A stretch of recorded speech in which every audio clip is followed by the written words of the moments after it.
নমস্কার বন্ধুরা। আমি সকলকে শুভ সন্ধ্যা জানিয়ে আমার একটা ছোট্ট বার্তা আপনাদের দিচ্ছি। সেটা শুধুমাত্র তিলোত্তমার যে মার্ডার কেস, সেই মার্ডার কেসটায় সেম ইনসিডেন্ট আমার জীবনেও আমি একটা লড়ছি, কঠিন লড়াই। তার নাম হচ্ছে, যেহেতু তার সঠিক নাম আমি নিতে পারবো না এক্ষেত্রে, মাহিমা মাহিমা খাতুন বলে আমি তাকে পরিচিতি দেবো, এবং একটি সে ছোট্ট 14 বছরের বাচ্চা মেয়ে, যার সমস্ত ডিটেলস আমি কিন্তু এখানে ডিসক্লোজ করতে পারবো না।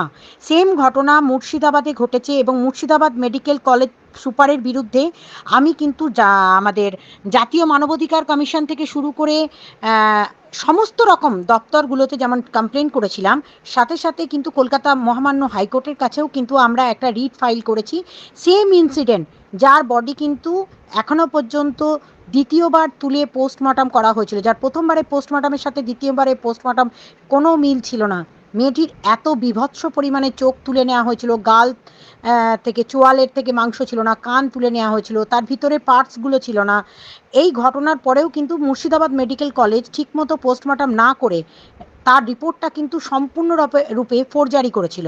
সেই বডিটিকে দ্বিতীয়বার তুলে পোস্টমর্টম করানো হয় কলকাতা হাইকোর্টের, মহামান্য হাইকোর্টের আদেশের পর, এবং সেটা কিন্তু এনআরএসে করার পর সেম ঘটনাটা আজও পর্যন্ত কিন্তু মিডিয়া অনেক কাভার করার চেষ্টা করেছিল, হয়েও ছিল, কিন্তু ধামাচাপা পড়ে গেছিলো। আমি বলবো এক্ষেত্রেও আমরা সিবিআই ইনভেস্টিগেশনের জন্য মহামান্য কলকাতা হাইকোর্টের দ্বারস্থ হয়েছি, কিন্তু এমনই বিভীষিকাময় আমাদের আইন ব্যবস্থা।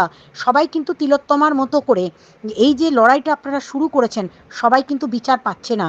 তো আজকে রাত্রেবেলায় আমি আসবো, রাত্রি 11:30 নাগাদ আমি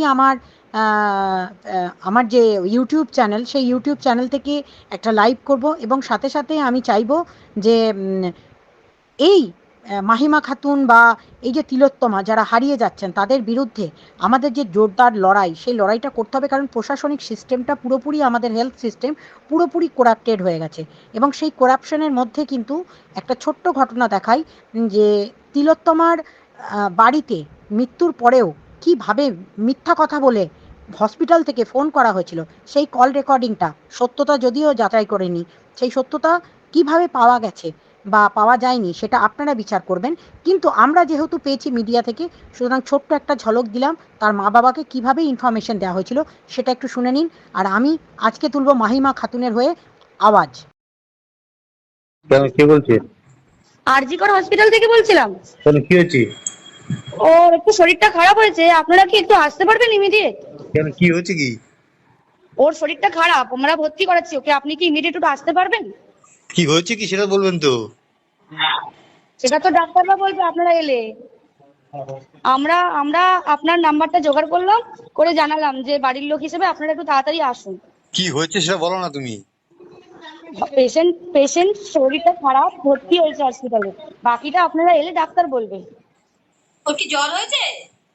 আপনারা একটু আসুন, জলদি চলে আসুন, যত তাড়াতাড়ি পারবেন। কেন, খুব অবস্থা খুব খারাপ নাকি? অবস্থা খারাপ, হ্যাঁ খুব অবস্থা খারাপ, একটু তাড়াতাড়ি চলে আসুন। কি হয়েছে কি সেটা বলো না একটু।